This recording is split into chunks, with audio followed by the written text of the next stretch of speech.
Are you ready? Jamie Markley, David Van Camp, and Scott Robbins. We just become best friends. Yep. Making sense of it all. Now I get it. And having some fun. Lighten up, Francis. This is the Markley, Van Camp, and Robbins Show.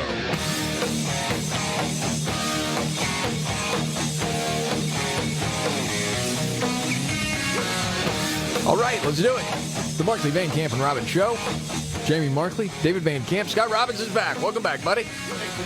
Let me turn on my mic. I'm sorry. I forgot how to do this. Yeah, good to be back.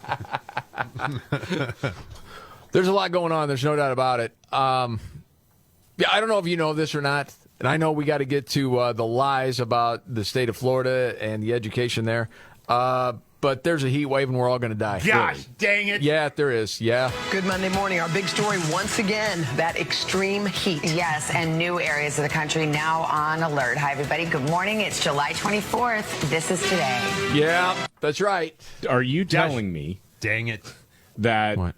in America, during summer, some places get hotter than others?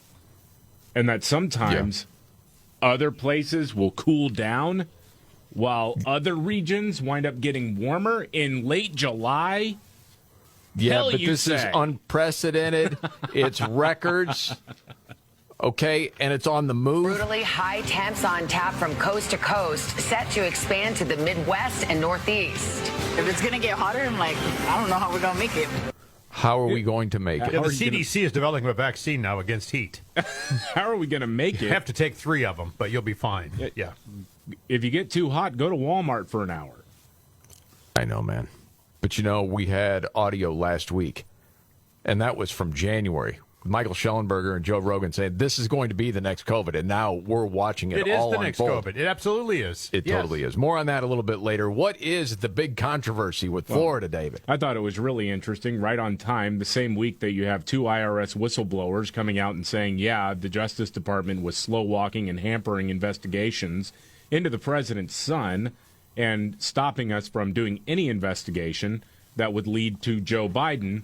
Oh, also you have the release of a memo from a source who told the FBI in 2020 that there are records that prove that Joe Biden and Hunter Biden took $5 million apiece in bribes from a Ukrainian gas company. So right on cue, the same week that all happens, Yep. somebody decides to get all upset about Florida's education standards. Oh, my gosh, they're teaching kids that slaves benefited from slavery. Dude, we went over this. Yeah, This is a lie. It is It's a flat-out lie. Yeah, it is. Total lie. And the vice president, Kamala Harris, lied about it again in back-to-back speeches. She went on after saying, oh, my gosh, the state of Florida is telling kids that slaves benefited from slavery. Oh, my gosh. And then went on to say this. Okay. And, you know, as parents, we teach our children to tell the truth. It's one of the first things we teach our children. How would you know? Love and honor their parents, their God, and tell the truth. Honor their God. We Oh, this teach is our rich, children. man. This Yeah, is I know, really I know. rich. I hadn't heard this before. This is so difficult. It really Oh, is. my goodness. All right. We teach our children not only to tell the truth, but to seek knowledge and truth. It's part of what we know is about putting them on the road. Hold on a second. I'm sorry. Am I the only one that's sitting here going, what's this we stuff? Yeah, I don't know. Oh, because she doesn't have any biological children. Is that what you're Correct. saying? Yeah. Yes. Well, they call her Mamala. Okay. We know that. Oh, right. Okay. For them to grow and develop for the sake of our mutual well-being and prosperity. Oh. These are the things we tell them. Well, I think we should model what we say. I think you should, too. Yeah. Tell me about your career Is advancement. there an end in this site anywhere of this nonsense? No. But it's interesting that entire statement, though, was predicated on a lie. Yes. It is. And you're pretty good at explaining this for those that don't know. So in the curriculum outline, and I forget what the exact phrasing was here, but they have notes that are underneath certain sections. They're called clarifications. They're basically like footnotes to say, here are some of the takeaways from this lesson.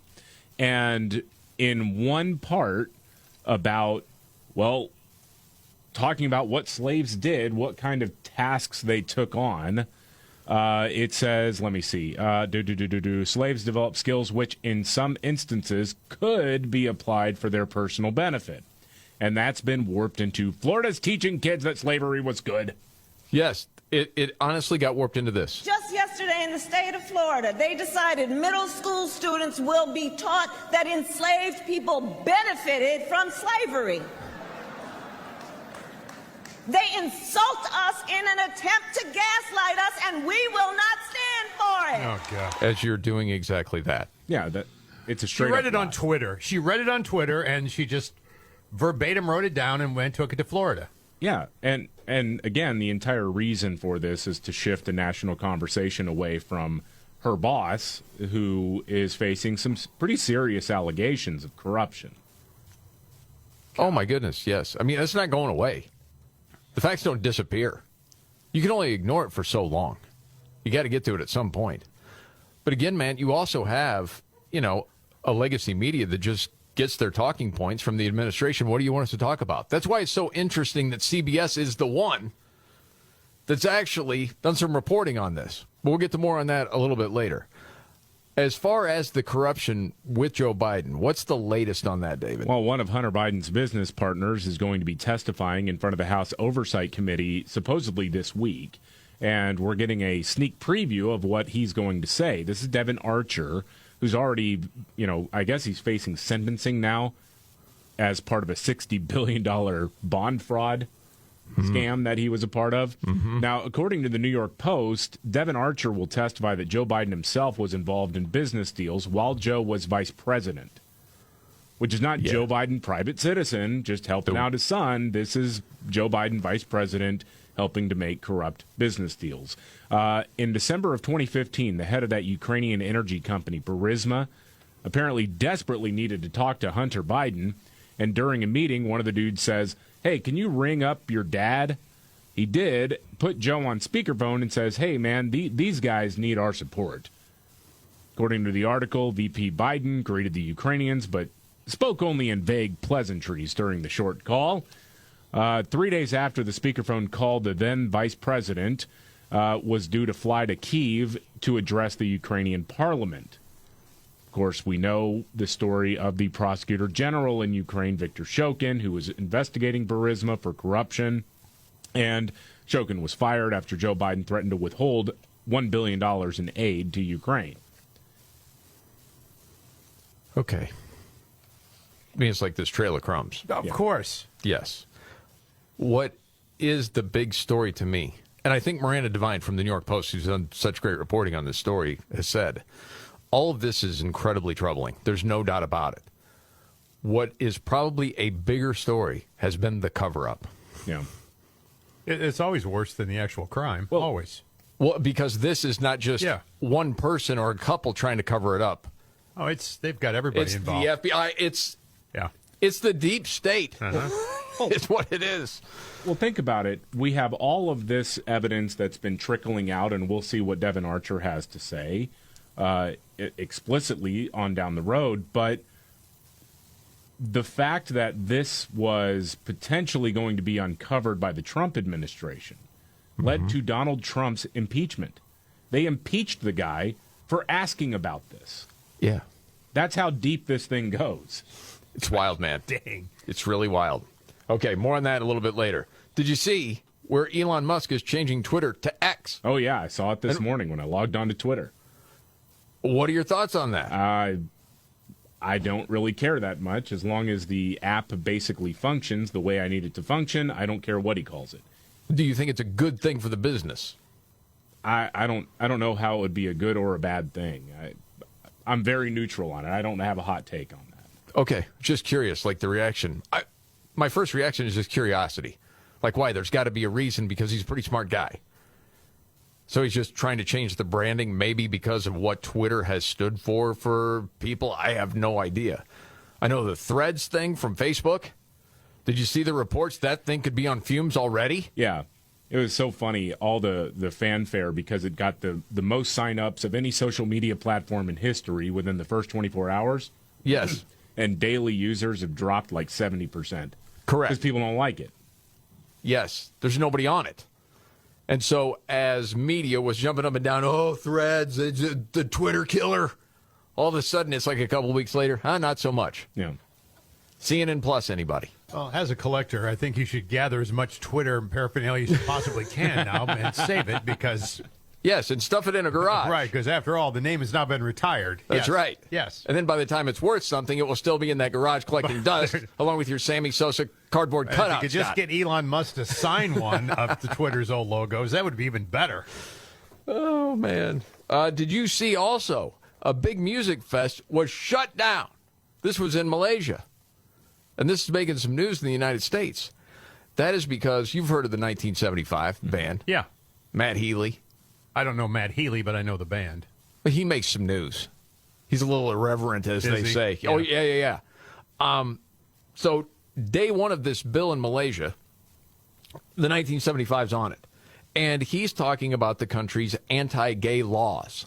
Doesn't like it. Okay? Okay. And says it's bleeping ridiculous. And then he goes over, apparently, to the bass player, Ross McDonald, and gives him a big kiss. Oh, boy.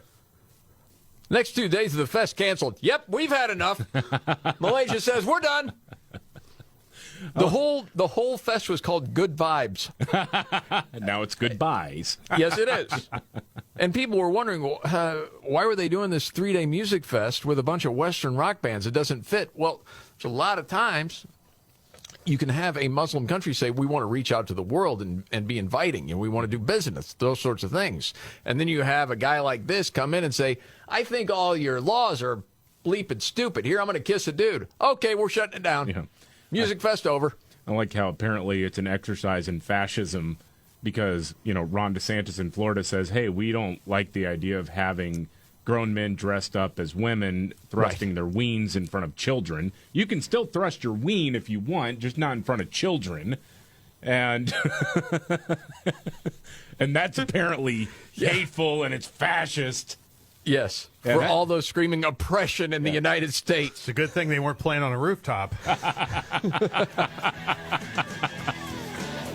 Yeah, like you two or the Beatles doing a little video on rooftop. Yeah, that would. The Markley, Van Camp and Robbins Show.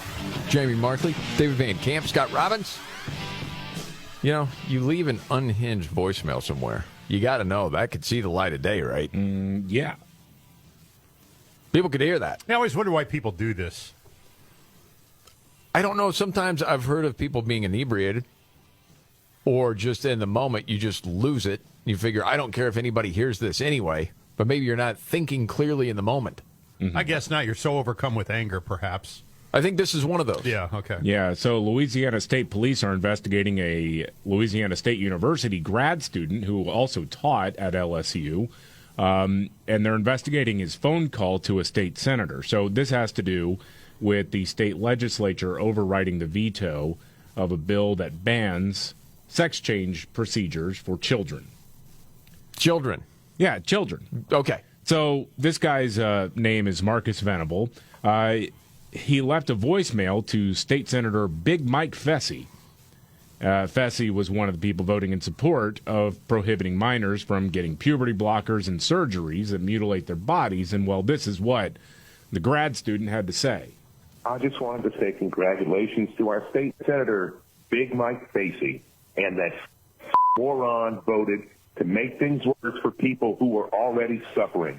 You fat piece of shit. You did not produce any damn evidence to support the claims you made. Hold on a second. Couple things. Yeah. There is evidence to support those claims. Whether he brought it or not is, I don't know. I'm not sure. But And as far as whether or not Big Mike is a large man, I don't know. I guess you could say from the name Big Mike, possibly. But anyway, go on. About people being harmed by transgender care. Yet we have tons of empirical evidence showing that it's an increased suicide risk when people don't get this care. That's Really? not true. Where's the evidence? Let's see it. Yeah, the largest study to date that has tracked this stuff was done in Sweden over the course of 3 decades. and they found that there was no difference in the suicide rate, both attempts and successes, among the trans population that they tracked. Whether they that gets paraded out all the time. Yeah. Yeah. So you big fat-headed motherfucker, I can't wait to read your name in the obituary. I will make a damn martini made from the tears of butthurt conservatives when we put your ass in the ground. You fat, useless piece of you. I hope you have a terrible day. Yourself. Yeah. Wow, that's So as a lovely. graduate student, you get the, extra curse words? It sounds just like your regular stupid jamoke to me. Yeah, LSU has fired Venable from his teaching gig, but he is still a graduate student at LSU. Got it. But can no longer teach. Okay. Well, there he can't. Yeah. Don't know if you heard about this. Hearing a lot about big movie weekend with Barbie and Oppenheimer. Apparently, controversy. Oppenheimer has a major historical inaccuracy in it. Oh God, here we go. You know what? I haven't seen the story, but I can almost tell you where this is going. Go ahead.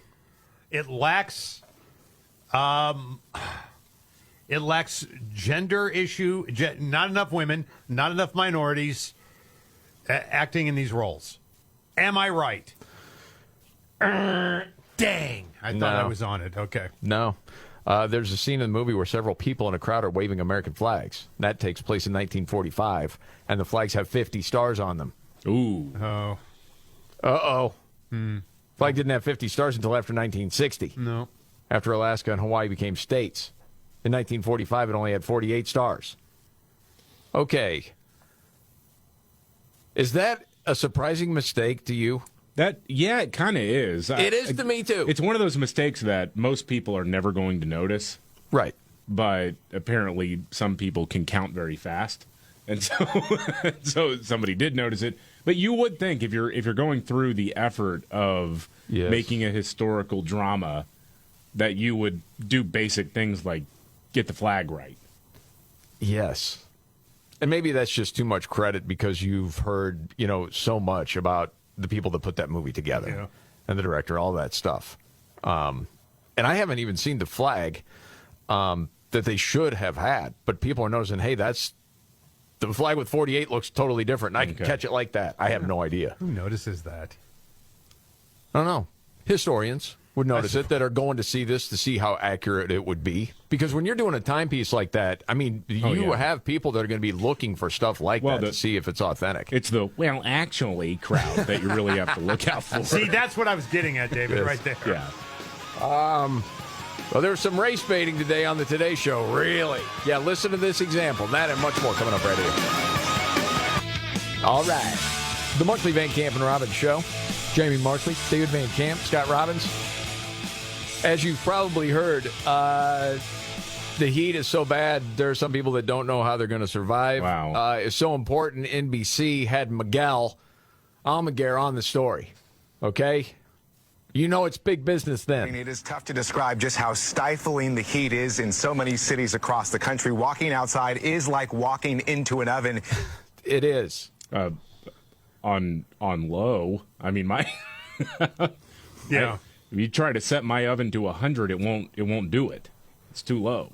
What's funny to me is when the three of us first got to know each other, which has been about 10 years ago, I remember that first summer, and David, you were still in news at the time, talking about cooling centers, and Scott going off saying a lot of the people that need cooling centers are not walking around with TV sets to tell them where the cooling centers are. Right. Yeah. That's always been one of my favorites, though. If you're homeless, cooling centers are available. The homeless guy is walking around, with his TV set on his shoulder, just waiting to find out where to go to cool off. My point is, this has been around for a while. Talking about the heat every summer. Yeah. Okay. This just seems to be a completely different category. Well, in the post-COVID world, I suppose we need something else to stir it up, right? Right. You got to have some level of panic. Yeah, and also control. Don't go outside, it's so hot. All right, but more on that a little bit later, because there's a whole lot being written about this right now. Before we get there, something else from the Today Show, and this is some race baiting, David. Yeah, so the state of Ohio is investigating a traffic stop that led to a driver being attacked by a canine police dog. And the media is hyping this up with their usual race-baiting ways. Here's what happened. Authorities tried to pull over a semi over a missing mud flap. The driver of the semi didn't stop. In fact, at one point, the driver slowed down like he was going to stop, and then, boom, took off again. So they called for help from the Highway Patrol and the Circleville Police Department, local PD. After a half-hour chase, the driver stopped and got out with his hands in the air. Now, a Circleville police officer had the dog, and members of the Highway Patrol told him, hey, keep that dog leashed. Don't send that dog after the driver here, because the driver had surrendered. Okay. Well, the guy let the dog loose, and it took down the driver. And, I mean, even afterwards, people with the Highway Patrol apparently were like, was I not loud enough here or what? It said it multiple times, don't sick the dog on this particular suspect. He's surrendering. He's fine. We got it. When you say took down the driver, do you mean like took him down forever or just took him down, bit him? No, it was like one of the keep commands, basically. Got it. That's a key question, though, isn't it? Yeah. But, of course, because this driver, who, again, led the cops on a half-hour-long chase after not pulling over, he is black, and so now we have to talk about race. And the Today Show covered it like this. Okay. The Columbus NAACP's president says the video reminds her of dogs being unleashed on civil rights activists in the 1960s. And she believes this would not have happened if the driver was white. That an officer would unleash a dog on a black man that had his hands in the air and was on his knees. We were mortified by that behavior. Honestly, I don't know if the guy would have been white if they would have unleashed the dog or not. I'm pretty confident if the guy was white, the Today Show never would have covered it. Yes, absolutely, that's true. No. It's one of those things where I think if you watch the body cam footage as it's available right now, at least, you can say, well, yeah, there are enough people on the scene saying, what are you doing? To note that there, at the very least, a use of force investigation is justified, and they need to see whether or not he should be punished for doing something that all of his colleagues were saying don't do. I understand that completely. What is the news value in talking to the NAACP at all about this, though? The news value is to stoke hatred between the races in the country. It's something they do all the time. Yeah, you don't learn anything new about the story, though. No. Talk to a dog trainer. Talk to a canine officer. Talk to anybody who could tell you whether or not those actions could, in any way, shape, or form, be justified. All right, are we in the truth circle right now? Yeah, all right, of course we are. Mm-hmm. I would say, are we in the confidential circle? No, not really. Between everybody that's listening right now? Right. Honestly, this is my reaction because they promoted big on the Today Show and Good Morning America. I didn't watch the coverage of the story either time because I didn't care. And the reason I didn't care is because, to me, it was like the race baiting signal went up in my head, and I'm like, I'm just not up for this today. I'm sure it's a bunch of BS. And so, in the end, it sounds like they should never have unleashed the dog. The guy's going to be fine, right? Yeah. It was a half-hour chase that he led police on.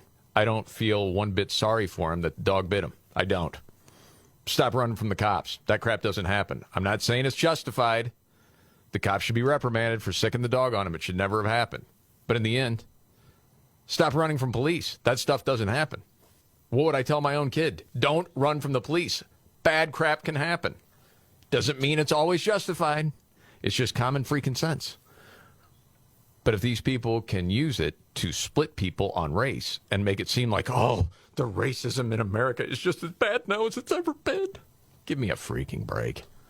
Not even paying it. Most people, I don't even think, pay attention to that because they could see it for what it is. Other people are gullible and want that narrative. Whatever.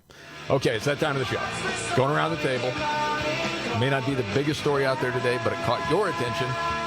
Today, David, what's your story? Of course, the movie about the guy who developed the atomic bomb, Oppenheimer. Yeah. Released over the weekend, and already you have the, well, actually, crowd coming out against it. And it's very odd to see, like, culture war stuff, racial issues injected into this story about the father of the atomic bomb. Okay. It's very strange. Like, you're not allowed to talk about, like, okay, so Time Magazine runs this op-ed from the president of the Navajo Nation, saying that this film erases the Navajo's plight during the atomic race. And so what happened was, of course, as they're developing this technology, there's mining going on, and a lot of Navajo are in that area. Mm-hmm. And so they were part of the mining operations. There were big chemical spills leading to radioactive material getting into drinking water, etc. So that's a big story, obviously. And in fact, in 1990, Congress passed a bill that would provide some sort of compensation and medical care for people affected by this over the ensuing decades. Okay. But this movie wasn't about that. But the person writing it says that this film whitewashes history by not talking about the plight of the Navajo Nation. Get a real job. I know that. Do something helpful to society. Well, it's a 3-hour movie already. What do you want it to be, 3:45? Like, other people were complaining about the lack of compassion for the victims of the bomb or something like that. Like, movies have to tell a pretty focused story to be good. Yes. And so you sort of need to narrow down what is it that we're going to make a movie about first. And that's what apparently this movie did. And so I'm sorry that your little talking points or whatever didn't get included in a 3-hour-long movie, but them's the breaks. I've also mentioned this to you. I don't know if I've ever told the story on the air, but my grandma lived outside of a town called Carrizozo, New Mexico, when she was a kid. That was about this time. Okay. And Carrizozo is just about an hour drive from Ground Zero, where the first bomb, the Trinity site, went off. Okay. They were woken up by it, by the bomb going off. She told this story to me years ago when I was visiting her. I had never heard it growing up, but it like lit up the sky, of course, because it's an atomic bomb. And the military told her and her family and all the people living in that community that a munitions train had blown up. But they were like, well, then why is it still bright? Like, it shouldn't. And then moving forward, on that side of my family tree, she's the only family member who went through multiple bouts of cancer, and ultimately it claimed her life later on. But she had a lot of different health issues moving forward, probably because she was within an hour of where they were setting off atomic bombs. Right. Now, I'm just saying this because I'm very upset that the filmmaker did not include her story in the film. Right. But you understand, because you get it, that it's going to be a 3-hour film already. Right. What are you going to do, talk about everybody? I don't know. I'm a little pissed that his grandma was not represented. I know. Okay. Well, what's your story today, Scott? My story is transgender activist Dylan Mulvaney is apparently looking for work right now. Really? Yeah. Times are tough, man. When you tank a brand as hard as you did with Budweiser and Bud Light, I mean, it's tough to find another job after that. So he announced on social media that he is available right now for bookings. This is the biological guy who identifies as a woman. You guys seen him before. Shared the news on Instagram. He said he's booking speaking opportunities for the upcoming 23-24 school year. Yes, he would like to come to your school and share his wit and wisdom with all these students that are there. He said he's booking them right now, but you got to hurry because he's confident that it's going to fill up fast. Really that confident? Aren't you glad you paid $20,000 a year to send your kid to a university, huh? You know, speaking of that, for my story today, it's actually Everett Piper, who is the president of a university. And you know what, man? For sake of time, I should probably do this in a couple of minutes. Oh. Because I don't want to sell this short. And when you hear what this guy has to say, I think you'll agree with me that it was worth it. Because I don't know if you've seen this part of the story.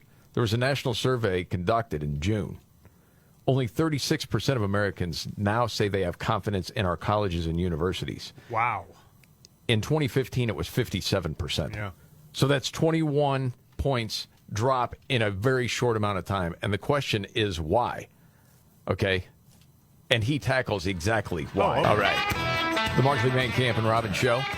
Jamie Markley, David Van Camp, Scott Robbins. Mentioned a national survey found that 36% of Americans now say they have confidence in our colleges and universities. That was 57% in 2015. 36%.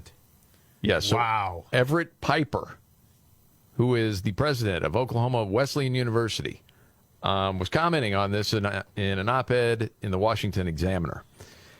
And he said something disturbing began happening back in 2015 at various colleges and universities nationwide. From Berkeley to Brown and dozens of schools in between, students were literally weeping and wailing on their respective campuses simply because someone wore a Halloween costume they didn't like.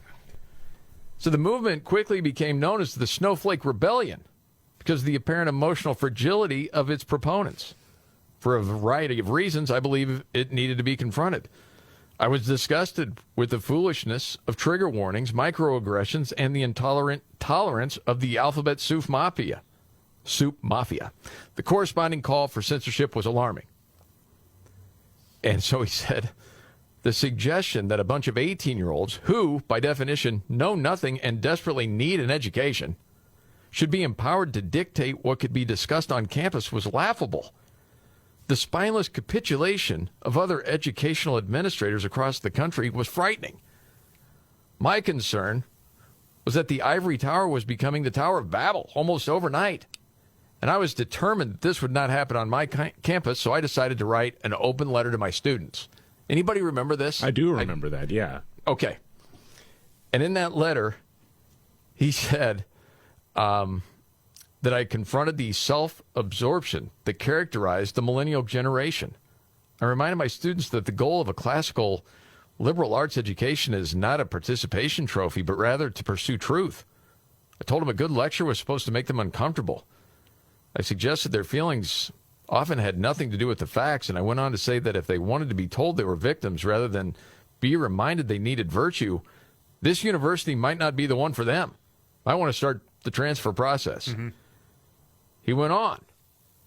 If you're more interested in playing the hater card than confessing your own hate, if you want to arrogantly lecture rather than humbly learn, if you want to be enabled rather than confronted, there are many colleges across the land that will give you exactly what you want, but this isn't one of them. At this university, we will teach you to be selfless rather than self-centered. We are more interested in you practicing personal forgiveness than political revenge. Here we believe, get it, the content of your character is more important than the color of your skin. Oh, boy. Again, this was 2015.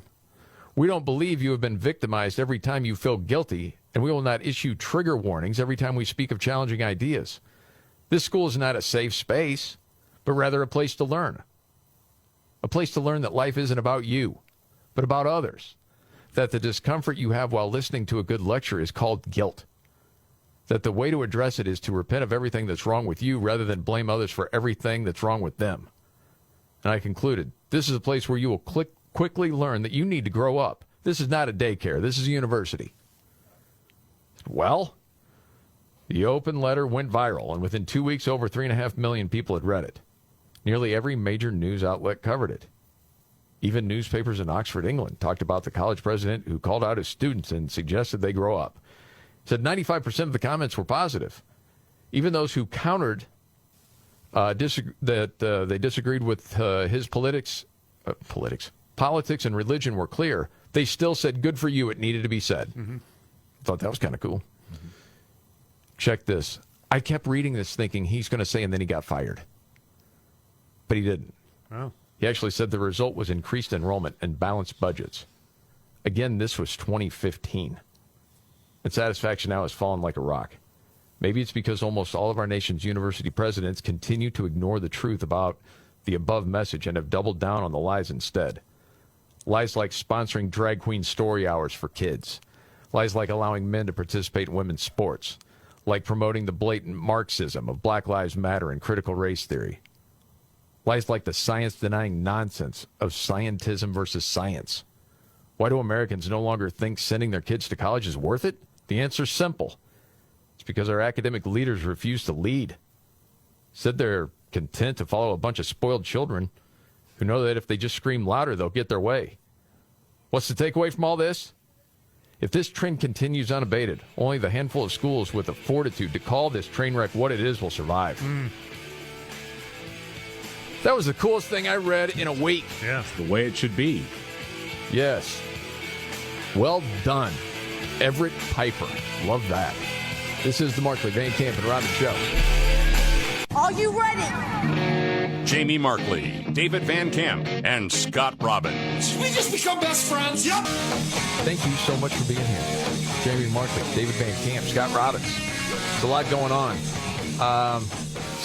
Florida's racist. That's what we hear out of D.C. Yeah. Well, the left is lying about Florida's history curriculum because of a footnote in the document that asks students to consider slaves, quote, slaves develop skills, which in some instances could be applied for their personal benefit. And that's been warped into Florida as teaching kids that slavery was good. Now, 2 people involved in writing the standards are black, but apparently that doesn't matter, according to a 2020 Biden campaign advisor named Ashley Allison.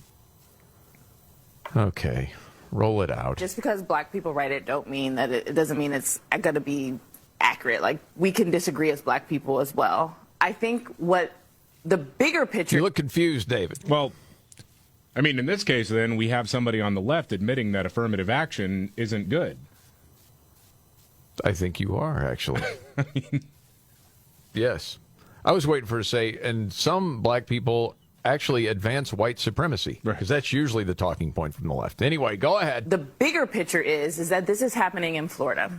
This is happening in a Florida where you have a governor who has an anti-woke bill, who has a don't say gay bill, who wants to ban DEI programs. All right, just stop with the lie. Stop it. There's nowhere in it that says don't say gay. Again, what is it? Keep it out of the school. Teaching trans ideology to kindergartners. What, through 3rd grade? That's it. Well, it got extended through extended, high school. yes. But yeah, in school. Yeah. Don't say gay. Yeah. No, that's not what it says. Who wants to ban DEI programs? No. Who wants to ban Rosa Parks?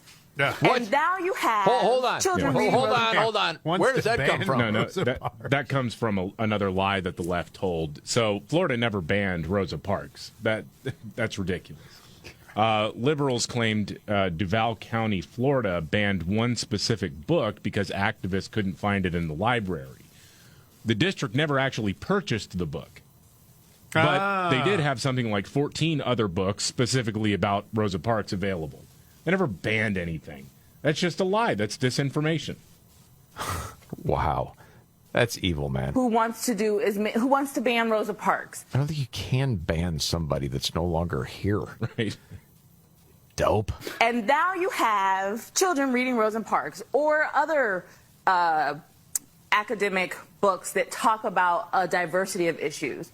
I think at this panel we can all agree that slaves did not benefit from slavery, even if the citation says, well, they might have gotten some, but they didn't have a choice, so that's not a benefit.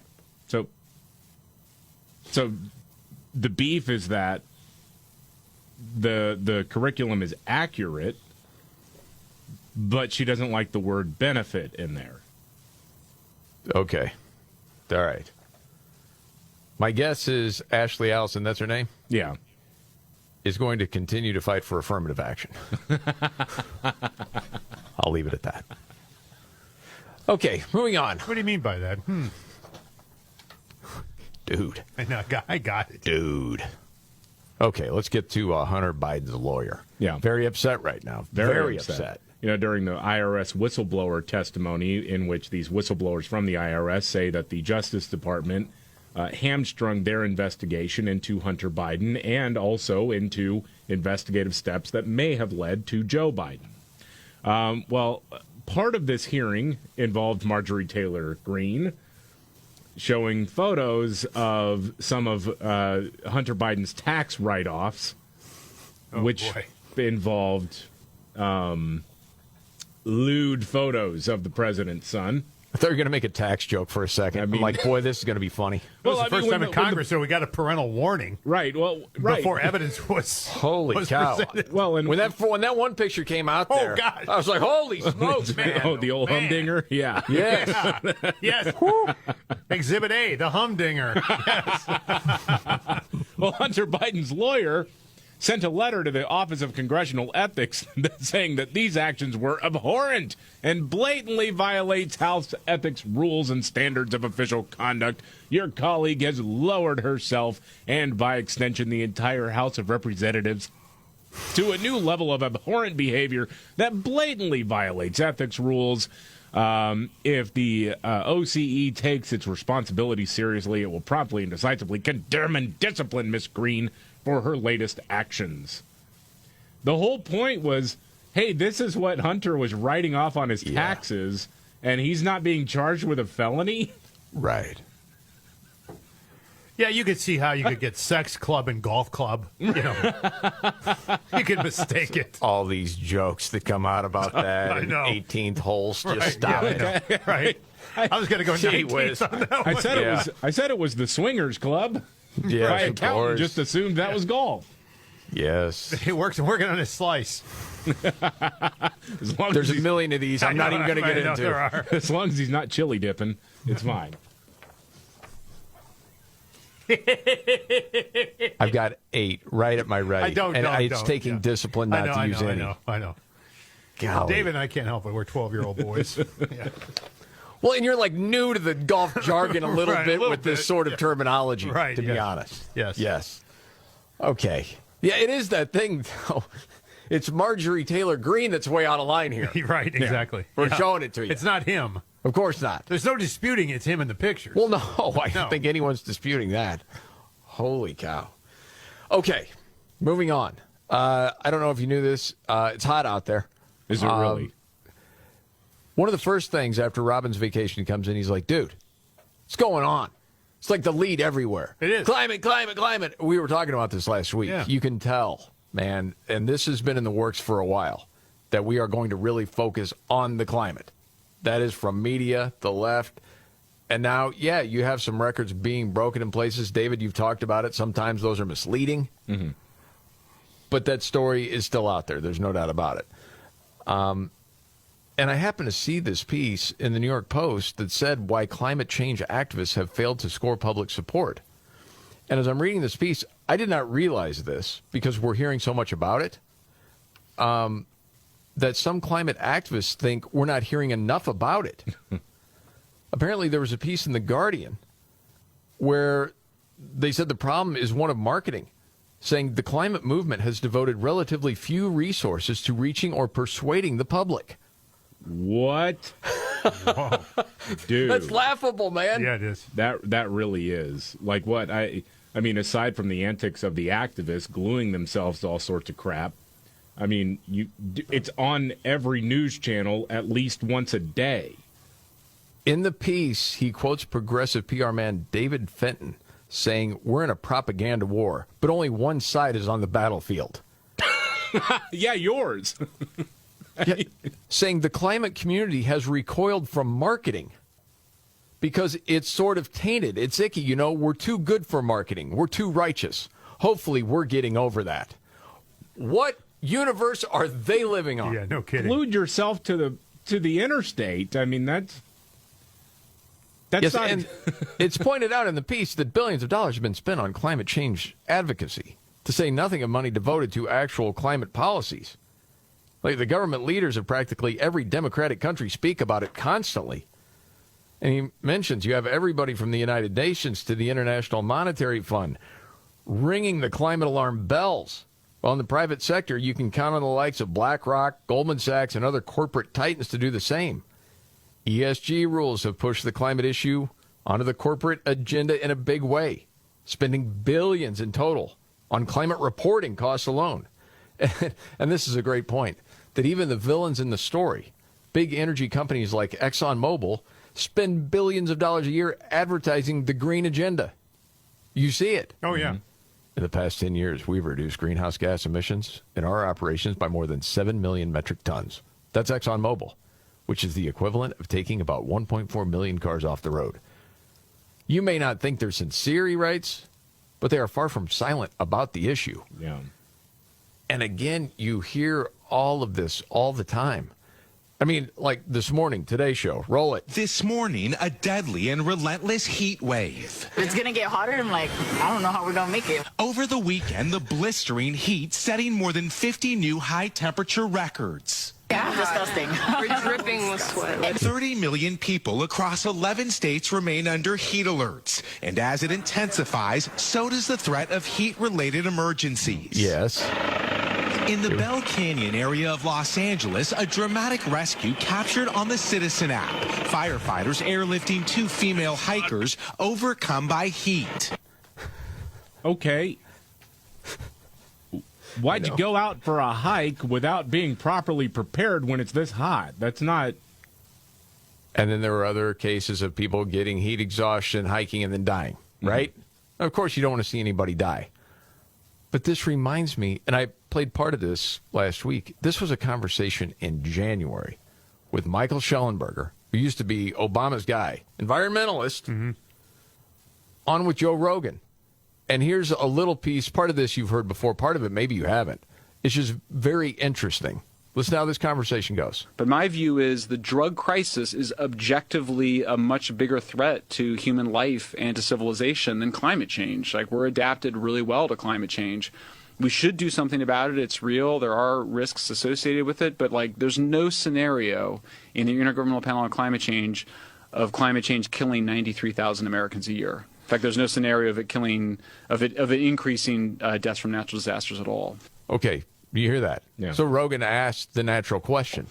Why is it more attractive? Why is that a more attractive talking point? Because this is one of the things that you keep hearing from whether it's whistleblowers at news organizations where they're saying that climate change is the next thing. They're looking at it, according to these people that are talking about it, they're looking at climate change as the next thing that's going to freak people out enough to guarantee ratings. Yeesh. Yeah, I mean, I look at so both of these books are similar in the sense that I debunk popular myths, I explain what the solutions are. And part of that is, one of them was like healthcare, and the other was the environment and deaths, and people are going to die and everything else. And you actually see it play out. I mean, it's months later, but as predicted, that's exactly what we're seeing. I'm ready for the Water Bottle Equity Act. Water bottle deserts that need to be taken care of. $16 billion. But I mean, you have the part of panic there, and who better than somebody like Miguel? Oh, you know gosh, I mean? yeah. It's just perfect. I'm from Miami, born and raised, and I'm still not used to this. A summer heat wave for the record books that simply refuses to break. He's got the nice little sizzle sound effect, too. Yeah. That's outstanding. Of course he does. They never tell you when those records were set, either. It's like a lot of times, like, well, we've been monitoring this since 1880, and the record was set in 1892. So climate change was affecting us in the 1800s, too? I don't know. The Markley, Van Camp, and Robbins Show. Jamie Markley, David Van Camp, Scott Robbins. Okay, so in a lot of big cities around the country, people that have been there for a long time are getting fed up just with the lack of crime enforcement. Oh, yeah. Somebody's got to do something. And this is San Francisco? Yeah, San Francisco sandwich shop owner posted this tirade where he's blasting San Francisco. Apparently, a guy was urinating in the trash bin outside of his business. He went over to confront the gentleman who was urinating and got punched in the face. Ran away. Peterson Harder talked about this on social media. Okay. I just got punched in the face right now by some guy that was pissing on the street. And I'm really pissed off right now. I can't believe I live in a city where people can just piss on the street and come punch you in the face and get away with it. I'm fed up with this damn city. It's like, I can't just be outside and just running a business without getting punched in the damn face. So. Wow. I mean, yeah, dude. Kind of I weird. feel his frustration. Weird world that we live in where this is just accepted. Well, not really just accepted, but you have local media and some politicians telling guys like this that it's not happening. Gosh dang. And then once they admit that it is happening, Yeah. that actually the person that's whizzing and punching is the victim. Yeah. You know, Carol Markowitz, who writes for the New York Post, she's good. among other things, she put out a tweet or wrote something a few months ago about the crime wave in New York City. Mm-hmm. And it was in reaction to a bunch of people saying, well, it's not as bad as the 70s or it's not as bad as whatever. And she was saying, okay, is it the worst era in New York City history? Well, you could make the argument that it's not, but that still doesn't change the fact that it's significantly worse right now than it had been even 10, 15 years ago. And she said, you know, I grew up in the 80s and the late 70s in New York, and everyone knew crime was a problem. Now you have to actually convince people that crime is a problem. Yeah, that's pretty sad, man. And there are many parts of the world that don't put up with crap like this. There are many states in this country that don't put up with this. Many cities that don't put up with this. Jason Aldean made a song with it that's #1 right now. Mm-hmm. Oh, you're racist for liking it. Yeah, I know. That's what I've been told. Which is the only reason I ever downloaded the song to begin with. Because you wanted to be racist? No, because I wanted to find out what all the hubbub was Exactly. about. I don't care about Jason Aldean. I never listened to a Jason Aldean song in my life, I don't think. I talked to another buddy of mine the other night. I don't even like Jason Aldean, but now this makes me want to like it. Exactly, yes. I know. Yeah. And that's why it resonates. Yeah, try that. Try whizzing in a small town at some grocery store or something, and then and you punch the owner. What's going to happen to that guy? Yeah. Mm-hmm. Good luck to you. Yeah. Did you see this? It's a new trend. It's called ghost lighting. The combination of gaslighting and ghosting. Huh. You want to keep up on the current terminology, yes, right? I do. Yeah. Okay, I'm here to help, man. I hadn't heard this before. Ghost lighting is both when you disappear, get called out for it, and then you're trying to claim you weren't ghosting them. You've just been really busy. Combine them both. Good luck. This is the Markley, Van Camp, and Robbins Show. All right, biggest story of the day, if there's one, David. Biggest story of the day is that actually Joe Biden, as vice president, was involved in Hunter Biden's business deals and was specifically asked to do people a favor, the people who were working with his son, Hunter, which runs counter to everything that Joe Biden and the White House has said about his time as vice president and Hunter Biden's time going around the world smoking crack and doing business deals. Well, I think at least one media outlet is saying, hey, Republicans, isn't it just time to move on from this? Yeah. You notice that? Oh, yeah. Yeah, we will get to that coming up in just a few. And Chinese people that are young are getting jobs as full-time children. I can't wait for David to give us that story. Coming up right here. The Markley, Van Camp, and Robbins Show. Jamie Markley, I'm the Gen Xer. David Van Camp, he's the Millennial, and the sexy boomer. That's Scott Robbins. Okay, boy, that just reminded me of something. I saw your T-shirt. I didn't even notice. You have a Pink Floyd T-shirt on. I've got a piece of audio that you got to hear coming up within the next 15 minutes that has to do with Pink Floyd. Oh, okay. Roger Waters released a new version of Dark Side of the Moon. I'm not joking. Why? Buddy, you got to hear it. Why You got to hear it. I'll get to it. Okay. But first, I'm going to see this piece talking about, hey, should the Republicans give up on this Hunter Biden thing after he pleads out this week? Okay. Why? As you're getting more and more and more evidence of the whole family corruption scandal.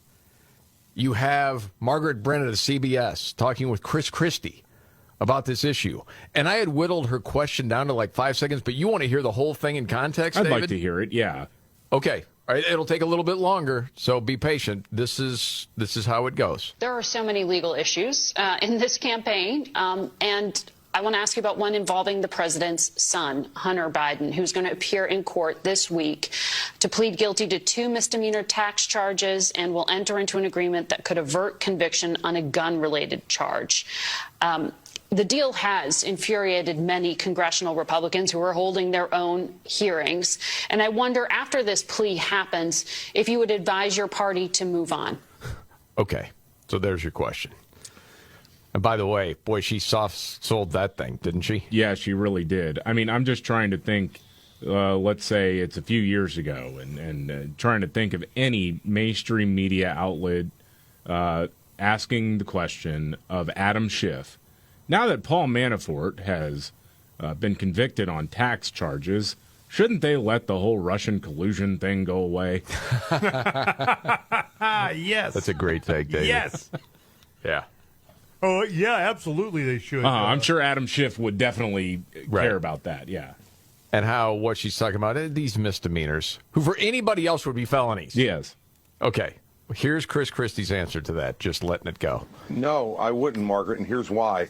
The conduct here by the U.S. Attorney in Delaware and by the Justice Department, it just can't be justified.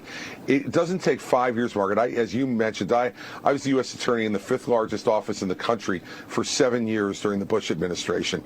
It does not take 5 years to investigate 2 misdemeanor tax counts and to dismiss a gun charge. And we need to know what they were investigating and why these are the charges they concluded to. This is not just any person. This is the son of the President of the United States. And while justice needs to be equal, it needs to be equal. And it doesn't appear to me that this is the way to do it. And I would say one thing on the gun charge. Okay, David, this is going to sound familiar to you. Yeah. On the gun charge, because you've talked about this before. I mean, this is a case where Democrats yell and scream for more new gun laws in the country, yet you hear no Democrat yelling about the fact that Hunter Biden intentionally lied on his gun permit application, mishandled the gun after he received it with a false permit application, and faces absolutely no penalty. Guess what? The guy who sponsored that law was his father, Senator Joe Biden, and that charge carries a 10-year sentence, Margaret. We need to explain, they need to explain to the public why that was done. So, no, I don't think it's time to move on. Yeah, they do. What kind of a dumb question is that? Well, right. It's completely baseless. It's not really a question. You're making a statement to the audience that's saying, hey, it's time to let this go. These Republicans need to let this go. He is doing what he needs to do, plead guilty to these misdemeanors, and you meanie Republicans just leave Hunter alone. Yeah. Well, that's what she's trying to say to that audience, in my opinion. And I think you can't stress the point enough that Biden's same Justice Department is sending a black woman to prison for 2 years for the same gun charge. Only she lied about using weed. Yeah. Moving on. What I haven't seen the failing New York Times and their article on Florida's COVID performance. Oh, this is an absolutely unhinged news article about COVID in Florida. They say the governor now presents his COVID strategy as not only his biggest accomplishment, but also as the foundation for his presidential campaign. But a close review by the failing New York Times of Florida's pandemic response, including a new analysis on the data on deaths, hospitalizations, and vaccination rates in the state, suggests DeSantis' account of his record leaves much out. Now, here's... How about we review the New York Times coverage of COVID and what you said and when you said it? Yeah. Let's do that. So their beef is that he didn't force people to get the COVID vaccine in 2021. That's it. In retrospect, that's a good thing. That he was right. And and he it didn't stop the spread. Well, and then they go on to point out that over the age of 65, a majority of the people who died of COVID after 2021 were people who were unvaccinated. And it's like, well, that's their choice. I would also remind the people at the New York Times that CBS News ran a hit piece on Ron DeSantis claiming that there was some sort of crony capitalism deal going on between him and Publix in order to distribute the vaccine. Yeah, they made fun of him. He's going to put it in a grocery store. Right. and so they did that, and now they're saying he didn't do that hard enough, I guess. It doesn't make any sense. Leaving people... Again, I don't know how you can blame the chief executive of a state for not forcing people, giving people the opportunity to take the vaccine, but not forcing anyone to do it. But that's how they're... I was reading this, and every single paragraph was more ridiculous than the previous one, and then I got to the part where they actually said, in total, I mean, yeah, sure, in terms of deaths, they actually did better than the national average. But no vaccine mandate. And how'd they do as far as getting the kids back to school? Very well. and businesses and saving those businesses. How'd they do there? Pretty well. Huh. How many lying politicians went there for vacation? Right. Yeah. You know, side note, I've noticed this a couple different times today. So in the Republican polling, I mean, DeSantis is far behind Trump. See the numbers, right? Except, okay, with Kamala lying about the education in Florida and supposed racism, which isn't true, and then this hit piece on Florida's COVID performance. Call me tinfoil Hattie. What it tells me is the left is still very nervous about Ron DeSantis. Oh, I think so. Yeah. Okay.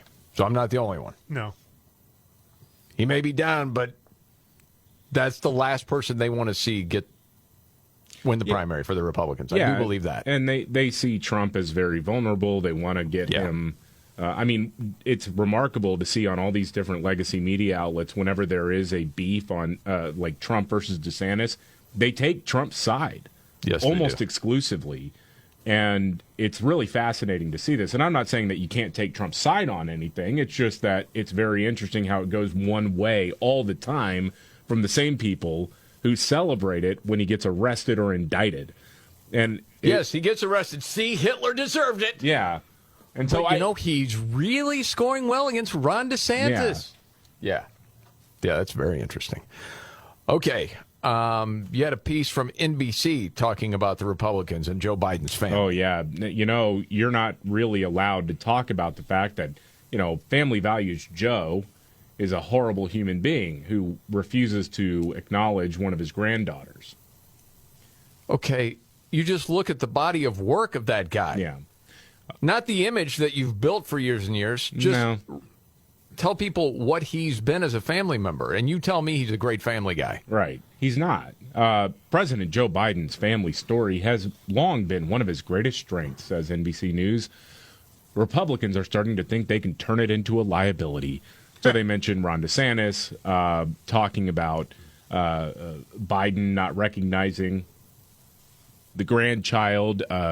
Former South Carolina Governor Nikki Haley also talked about this, saying, hey, someone needs to ask Joe Biden how many grandchildren he has. Yeah. But in recent comments, this is how NBC News frames it. In recent comments, the president didn't count the children among his, didn't count this child among his grandchildren, making him the target of criticism and the subject of ongoing conservative news coverage. No, it's not recent comments. They've made a point to say we have 6 grandchildren. Yes. They hung up stockings on Christmas for the dogs, but not for a little baby girl in Arkansas. Right. They're bad people. Yes. And when you hear from people that were in similar situations as a kid and can remember, it gets more real, at least to me. It's like, wow, that is heartbreaking for the kid. Because as it's been said, that 4-year-old knows that Hunter's the dad and Joe's the grandpa, but just have nothing to do with her. Well, the GOP didn't invent any part of this Biden family history. No. It wasn't invented. No. It was right there. Yeah. Yep. You're absolutely right. I mean, everybody's on the payroll. There's no doubt about that. So in that way, he's a great family man. Well, that really trips your trigger, doesn't it? Well, damn, man. I mean, this guy is being held up as source America's grandpa, or whatever the hell they hold him up to, and we're pouncing on him because we're pointing out things that are true. Your son is an idiot. Well, he's a drug addict. Don't make fun of drugs. Okay. It's way beyond that. Way beyond that. Well, you showered with your daughter? Oh, boy. Yeah. I mean, dude, what is happening here? Well, the thing is, too, if it was just going after Hunter for being a crack addict, yeah, I know. I think the criticism would be fair. Like, hey, man, he's had problems. Absolutely. It's not about that. No. It's about the fact that while also being a crack addict who's running around the world making bank off the American people. With the help of his dad. With the help of his dad, who was securing and potentially influencing U.S. policy to help his crackhead son. You know, nobody goes after Ashley Biden. Ashley Biden has struggled with drug addiction. During the campaign, they kept her quiet because she was in rehab. Oh, yeah, great family man, huh? Had an opportunity to actually talk about your daughter's struggles and how that's impacted your family. Never did it because he's ashamed of his daughter. Ooh, man. Yeah, there's a lot of ugliness there, man. No doubt about it. Okay, sorry to bust up that conversation. No, I gotta hear about the Chinese young people that are getting jobs as full-time children. What does that mean? Yeah. In recent months, the hashtags full-time daughter and full-time son have been trending on Chinese social media platforms. So the situation here is that they have a record 21.3% unemployment rate among people aged 16 to 24. Wow. And, I mean, it's bad because of zero COVID policies that shut down the economy for so long. And after all, a planned economy doesn't work in the long run, despite what the communists here in the United States want to tell you. And so some children, adult children, have moved back in with mom and dad pay them to basically take care of the house and stuff, which isn't my view of a full-time, kid or whatever, but it's well, you're a full-time kid from the time you're born. Right.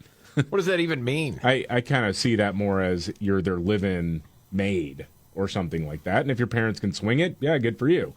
Whatever. A live-in maid. You know what they used to call that? What? Chores. That's part of what you do to be in this family. We all have to eat. We all have to live in this space. We're out busting it, making the money. You're doing nothing. So at least, do the laundry, clean the bathroom. Yep. Well, it's like a maid service. No, do you understand? Living somewhere is not free. So I just really bring this up because there's a Chinese slang term for young people who depend solely on their parents to make a living. Yeah. The action is called in Chinese chewing the old. Chewing the old. Yeah. Yeah. Okay. Yeah. Just eating you alive, just bit by bit. Yep. Your pride, your resources, all of it. I'm not your maid. Just getting chewed away. You can stop being my maid. Camp and Robbins Show. Jamie Markley, David Van Camp, Scott Robbins. Okay, David, a baby was rescued from a hot car in South Texas. Yeah, this is in Harlingen, South Texas, and it's just a good news story in a bad situation. So apparently mom had the kid in the back seat of the car and locked her keys in the car. Mm-hmm. So she didn't just forget about the kid, but, just it was one of those things. You're juggling a million things, and boom, keys are locked in the car. A bunch of people stepped in to help. They shattered the back window of her vehicle, and a couple of dudes did that, and a woman climbed through the broken window to get the kid out. Wow. Yeah. I think any of us would do that. Mm-hmm. But, I mean, you'd break the window, Scott. I don't know if you'd crawl through there. Well, no. I probably would get somebody to crawl through it after I broke it out. Yes. Yeah, there you go. Because if I crawled through it, I wouldn't be of any help. Yeah. Well, you could. If you had to. If it was life and death, you'd do it. Yeah, I would do it, Yeah. I did see this story. This was from CNBC. Talking about his research is a little nervous right now about warning labels. You know why? When's the last time you read a warning label on anything? You know what? I don't all the time. It depends. Sometimes I buy supplements, and I like to read them a little bit. What kind of supplements? Like B12 or B2 or zinc or, stuff like that. Something that's been recommended, or you just read it somewhere? I read about it, checked it out for myself. Then I might read the label. Okay. But I don't read the label much of anything. That's really interesting, man. No, it isn't. No, it is because, for those new to the show, you had to go to the hospital during the height of the COVID scare because you were popping bear every night and it jacked up your stomach. Yeah, it did. Was there a warning on that? Probably, but it's aspirin. You just figure it's all safe, right? I'll eat 10 of them a day. I'm good. Researchers are saying, everything's got a warning label now, so people really don't read them. Right, you become numb to them, yeah. And some of them are so ridiculous. Don't place your hand while the blade is moving on your lawnmower underneath the carriage or something. Of course. Yes. Yeah. Yeah. Do you read the warning labels, David? Only on my wife's clothes if I'm doing the laundry. I really don't want to screw that up. Yeah, I get that. Wait a second. Is there a history here or something, or you just know better? Okay. They're expensive. So you don't want to get in trouble, and more than anything, I don't want to replace it. Right, exactly. There you go. Yeah, it costs a lot of cash. Yep. This is the Markley, Van Camp and Robbins Show. Are you ready? Jamie Markley, David Van Camp, and Scott Robbins. We just become best friends. Yep. Making sense of it all. Now I get it. And having some fun. Lighten up, Francis. This is the Markley, Van Camp, and Robbins Show.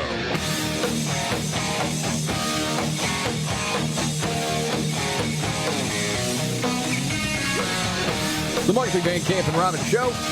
Jamie Markley, David Van Camp, Scott Robbins. Hey, you Republican people, can't you just give this Hunter Biden thing a break and just be done with it already? No. Golly, what do I win? It's just getting good, isn't it? Yeah, I know, exactly. Yeah, it really is. So we just got word that Hunter Biden's business partner, Devin Archer, is going to be testifying in front of the House Oversight Committee sometime this week.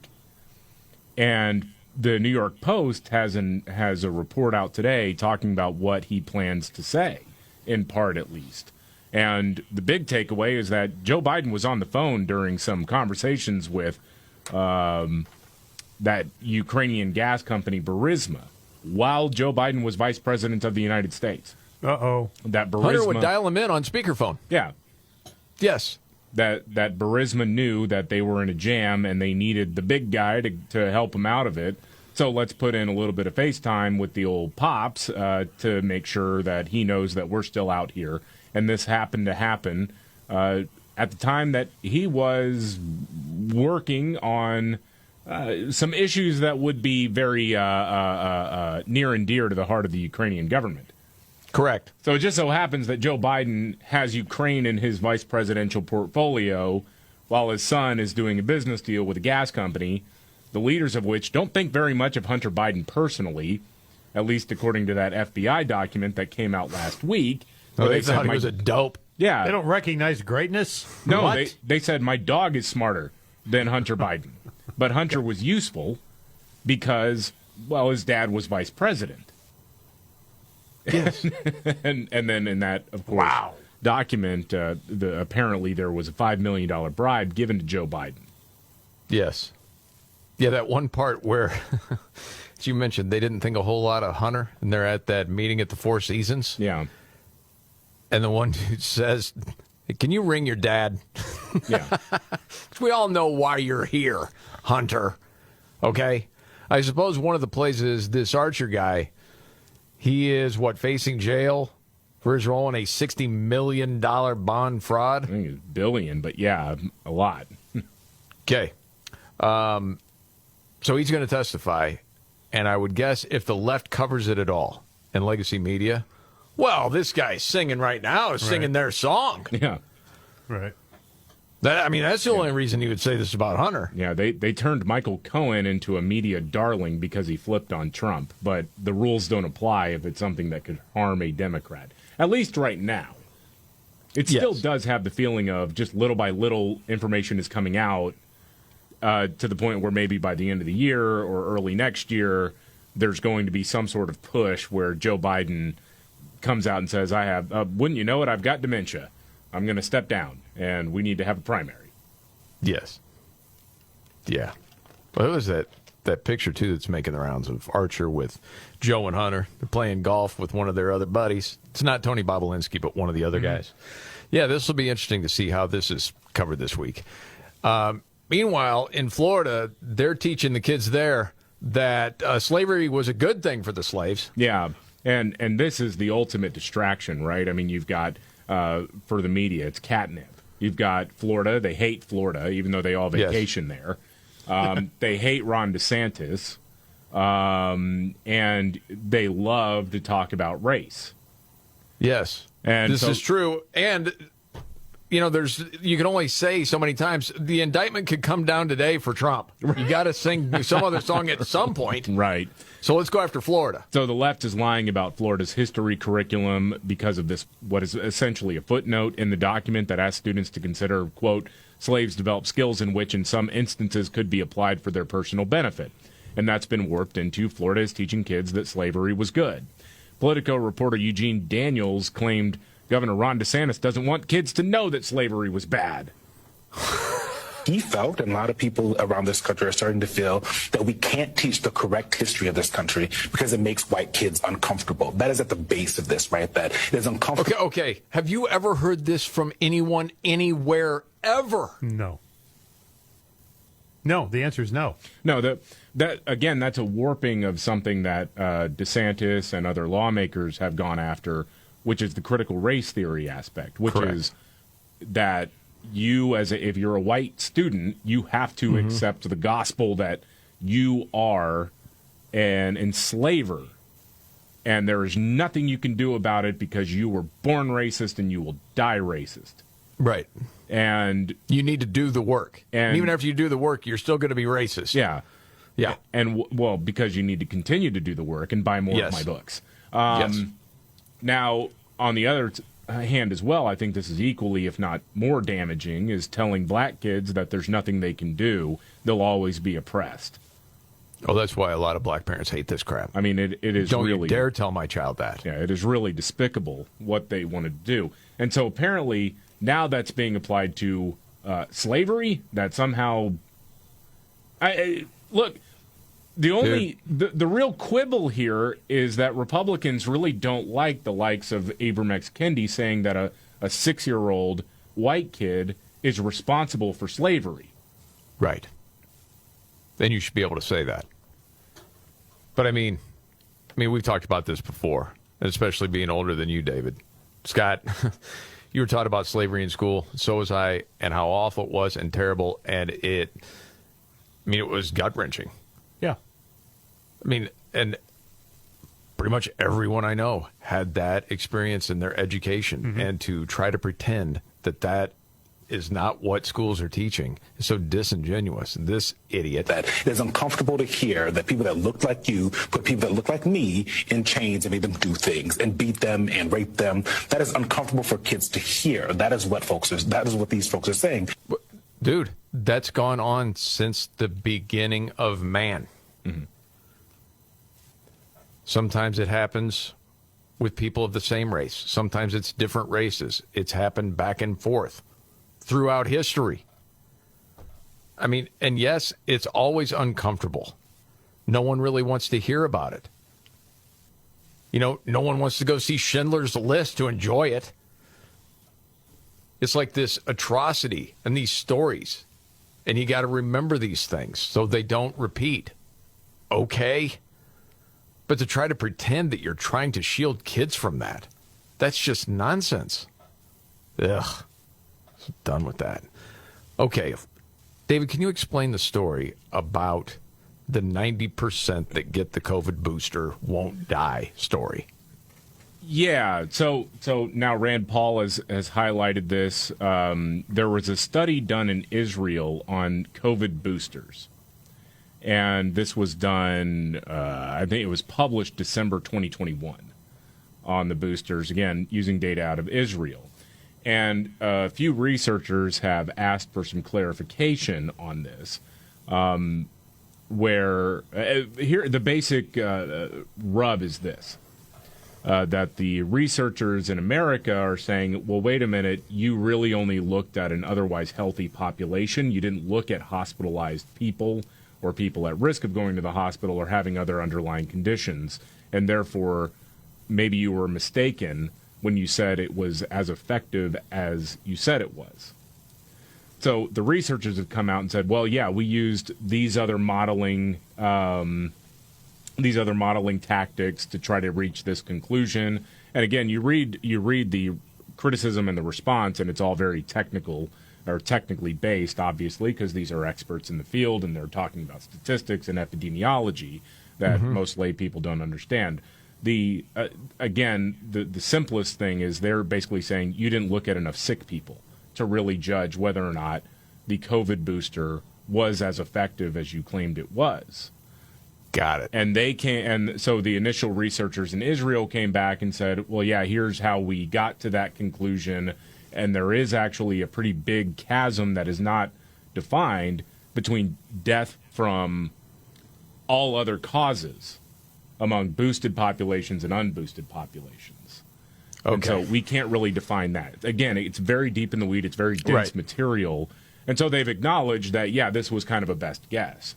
But this was one of the data points that was used in America to talk about going and getting boosted and yada, all of that. So it's just another brick in the wall, so to speak. Yes. Which reminds me, by the way, when you said brick in the wall, Pink Floyd, because Robbins has his Pink Floyd shirt on. I said, I don't know how long ago, that Roger Waters re-recorded The Dark Side of the Moon. Okay, and I said I'd get to it in 15 minutes, and then I forgot. ADD Theater took over, and it's my fault. Nice to have some help from some of your friends, but that's okay. Well, I don't want to point out your memory slipping. No, please. Like, hey, man, what about the Roger Waters? They're like, oh yeah, I totally forgot. Please do that to me anytime, because I had forgotten. So apparently, he is saying he wanted to reimagine Dark Side of the Moon because it's coming up on its 50th anniversary. He's looking to make money. Yeah, of course. It seems to me. So do you want to hear part of his version of Money? This is the new version. Yes, from Roger Waters. Okay, yeah. Okay, you asked for it. Stop right there just for a second. The rolling of the eyes, Scott. Oh, God. David, do you have to go use the restroom? Are you okay? That's awful. That is awful. But, yeah, he's not known for his singing, I wouldn't say. What else is he going to do right now? Reason David Gilmour in my ear. I don't like this, man. But who? You know what you got to do, Roger? You should do that. Really? His accountant, probably. You think so? Yeah. Oh, yeah. I would guess so. Yeah. Kingdom coming up. The Markley, Van Camp, and Robbins Show. Jamie Markley, David Van Camp, Scott Robbins. Trump with 48% of support in South Carolina. Nikki Haley second, 14%. Ron DeSantis, 13%. Tim Scott, 10%. Just a little update there. Wow. Why you say wow? Well, because, the decline of DeSantis is really something to be watching here.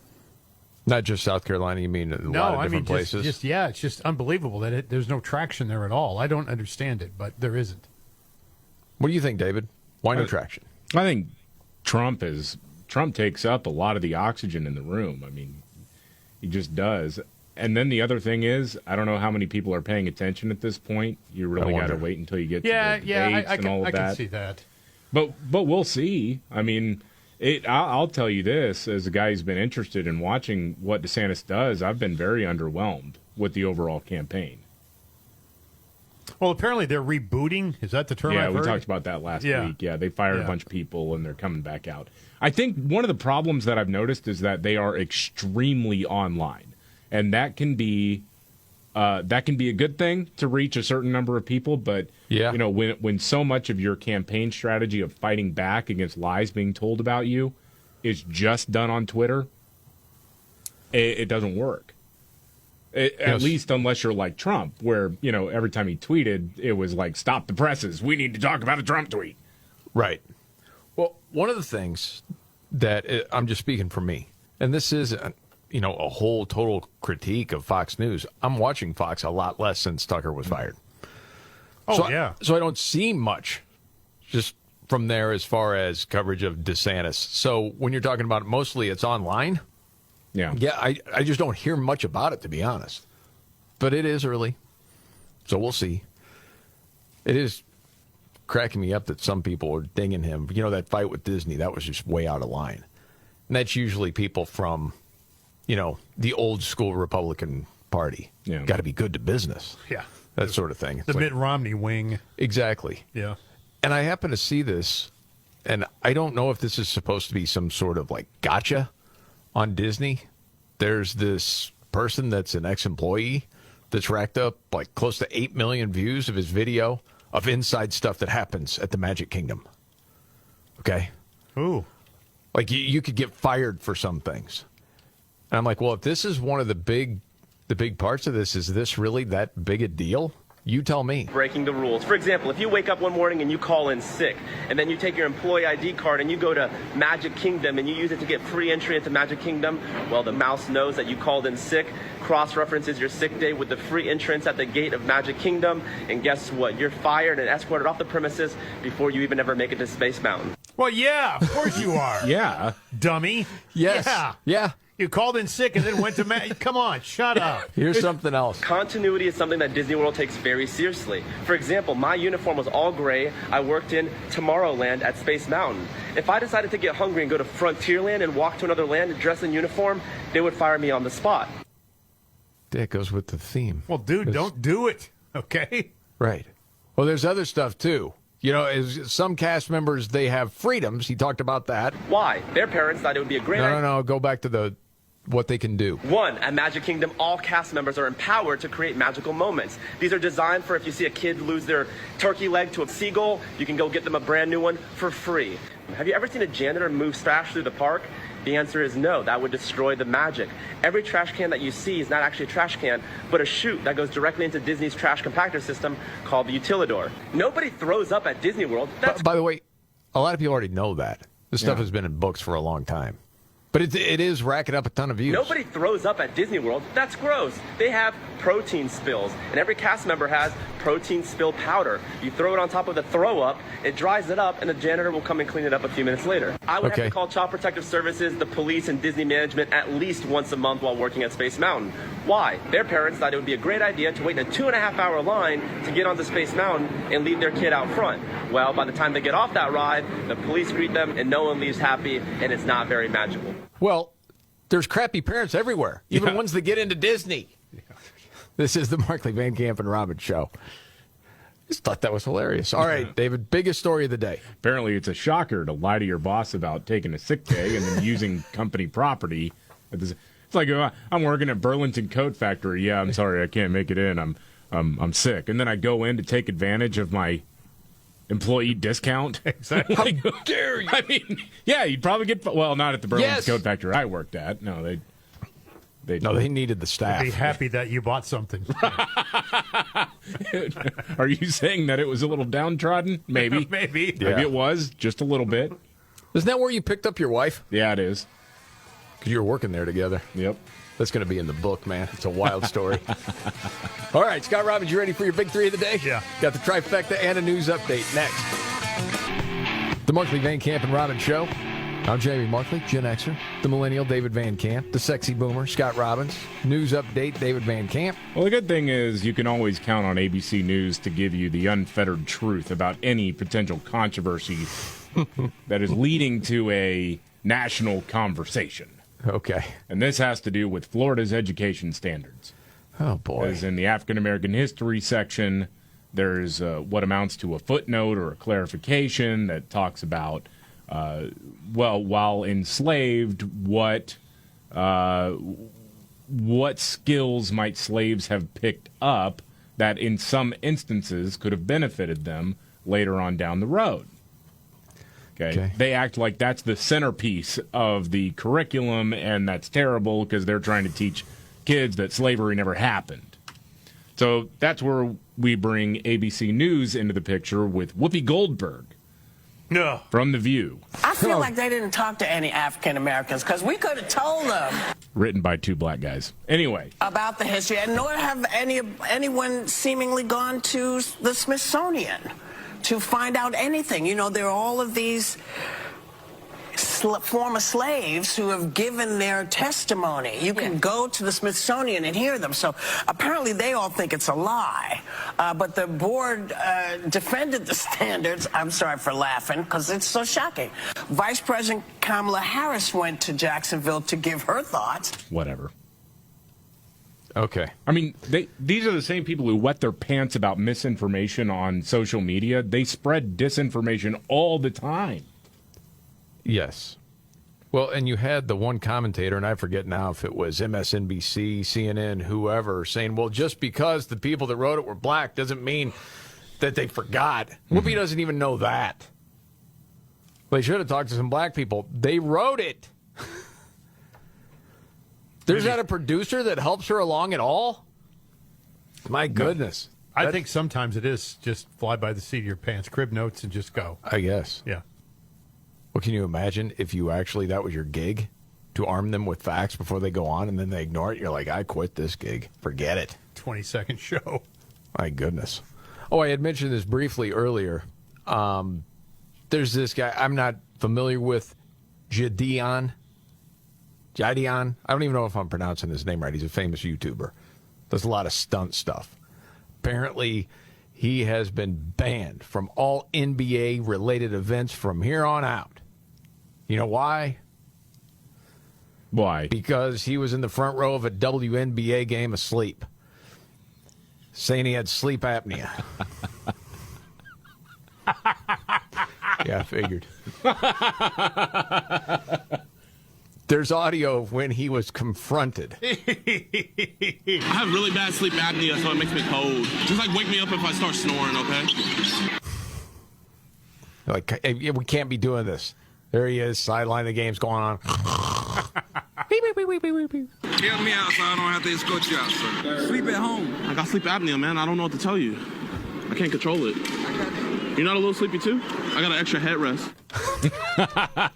That was just a stunt, wasn't it? Yes, of course. But that's hilarious. Just a stunt. No, it's not funny. And it's not just WNBA games, NBA games, too. Well, you're gone. Wow.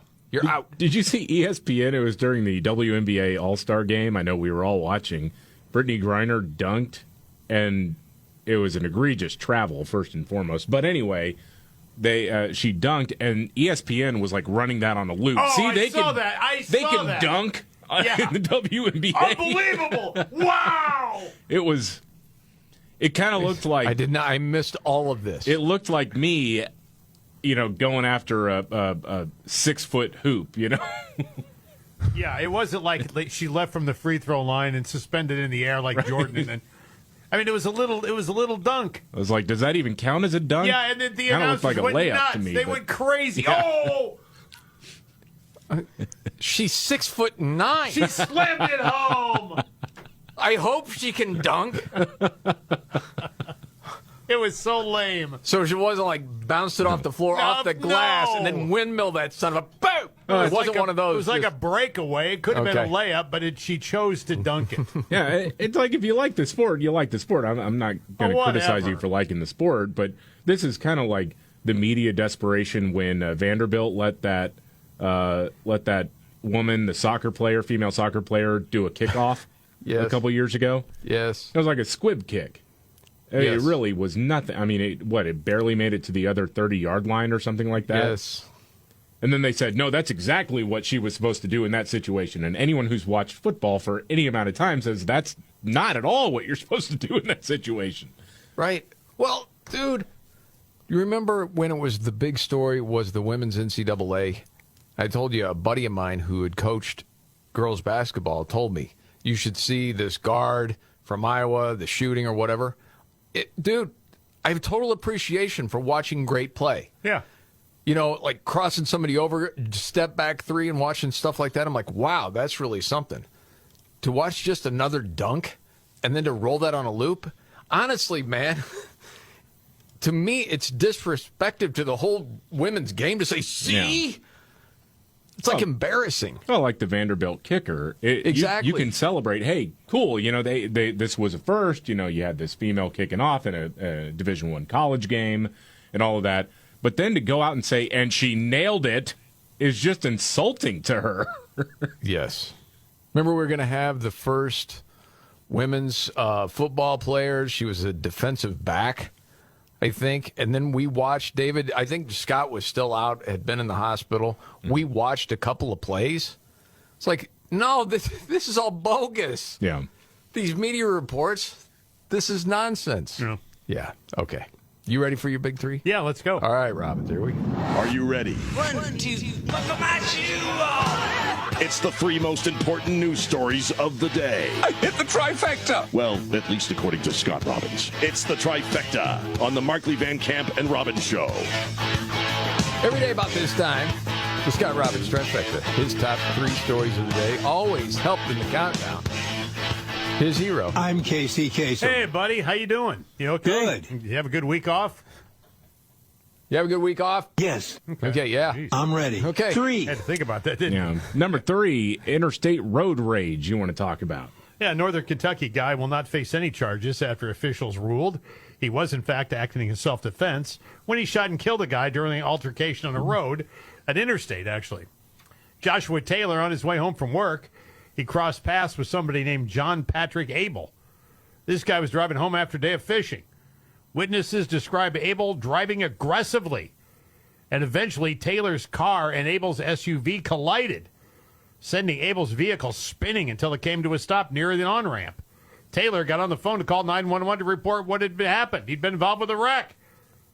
While he's on the phone with dispatchers, he described the driver approaching his own vehicle with a rifle in his hand.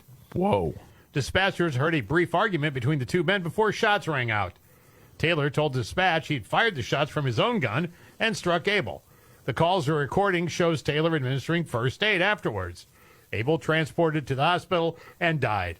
Lesson: don't drive like that on the interstate, and if you do, don't approach someone with a gun with your gun. Wow. And the countdown continues. Good guy with gun 1, bad guy with gun 0. The Scott Robbins trifecta, top 3 of the day, up to number 2. Liberals are mad that someone mentioned Biden's age. Yeah, quite unexpected to see mainstream news outlets like NBC News report on this. They did kind of, sort of, but not really. They said in a tweet, aides appear to be making concessions to President Biden's age, hoping to avoid viral moments that would reinforce voters' worries about his fitness. Yeah. Did you hear Left that? one out of their mind. Did you hear that Yeah. story, actually? No, I did not. It was a Politico story that they lowered the stairs for Joe Biden because he kept falling up them. Yeah. So they put in a staircase that had shorter Less risers stairs. so Okay. that he would so that he wouldn't trip. He was defeated by a staircase, Scott.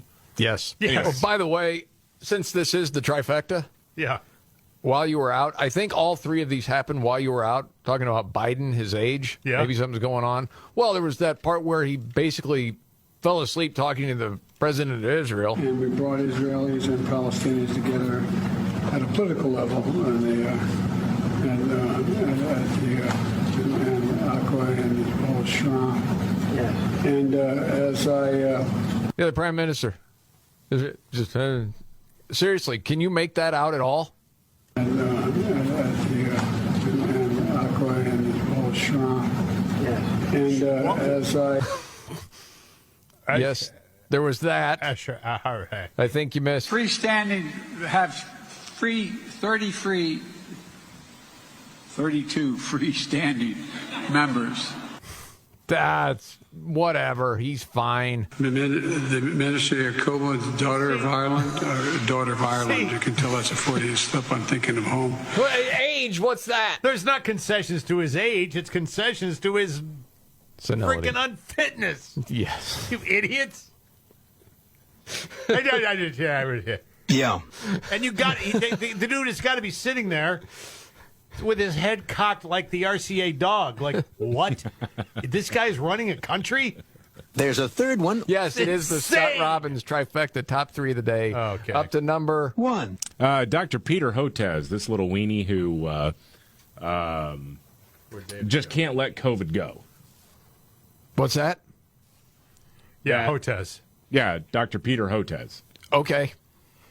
This weekend, big weekend for movies. Barbie, Oppenheimer opened. Yeah. And, $164 million for Barbie, Oppenheimer at $82 million. Man, that's a big box office draw. But Professor Peter Hotez is not happy. He tweeted out, not to be a Debbie Downer, but anyone worried about a post-Barbie box office COVID bump, ? Or post-Oppenheimer bump, ? We'll probably never know, since no one seems to be keeping track of such things anymore. But keep up with your boosters, everybody. Oh, my goodness. And find a pink N95 or KN95 if you can. Wow. Well, It's 2023, dude. Well, in fairness, aside from a bunch of other blockbuster theatrical releases, this is the first blockbuster theatrical release since 2020. Yeah, this big. That's true. Well, that is true. No, but I'm just saying. Hotez, man. They've released a bunch of movies. Top Gun was huge. Yes. And nobody cared. Nobody cares about COVID anymore. It's because all these people are coming back to the theater, and we've got to pretend like we still care about this stuff. And his relevance is waning by the minute. Well, he was called out. So he has to somehow maintain some sort of relevancy, correct? Yes, he was called out. He didn't answer the bell. It's pretty much over anyway. And there you have it. Yes, the Scott Robbins trifecta. Good to have you back, Scott. It's good to be back. Is it? Yeah. Okay. What do you mean, is it? You're like, get these stories are driving me crazy. Well, I know, but understand. I couldn't. I was screaming at my cats for 5 days. News update and Nimrod's in the news coming up. The Markley, Van Camp, and Robbins Show. Jamie Markley, David Van Camp, Scott Robbins. News update, David Van Camp. Okay. Well, this is one for the ages. Oh, okay. The mayor of New York, Eric Adams, doing a press conference, and apparently there was a heckler there who said that he was, quote-unquote, bleeping with homeless people. I'm not entirely sure what the particular heckler had a problem with. I don't know if this had to do with the migrants taking up space in homeless shelters or what. I have no idea. Or just a crazy person. And I bleeped out a lot of this. Eric Adams gave quite a weird response. Remember, what he heard was her saying, "You are bleeping," dropping the F-bomb, bleeping with homeless people. Okay. She said I'm messing with homeless. You know that? You know, one should be happy if someone wants to make love to them. You know? What? Oh my goodness. He's trying to make a joke after hearing someone's bleeping with homeless people. They should feel lucky anybody wants any of that. Isn't that what he's saying? Yeah, that's what he's saying. Look at you. I don't think. Wow. Well, he really misunderstood the context, didn't he? Not only that, but he will have people on the left going after him hard now for that. What the hell does that even mean? I don't even know. Hashtag okay, we're loving getting for the into mind homeless. reading, but this is as I take it. Yeah. Can you play it again, please? Yeah, I'll try. Yeah, I want to hear that again. Because the way I take it. She said I'm messing with homeless. You know that? You know, one should be happy if someone wants to make love to them. You know? They should be happy. Wow. God, I mean, obviously, where are they going to take him? We are not back home. Isn't that what he's saying? Wow, man. Welcome to 10th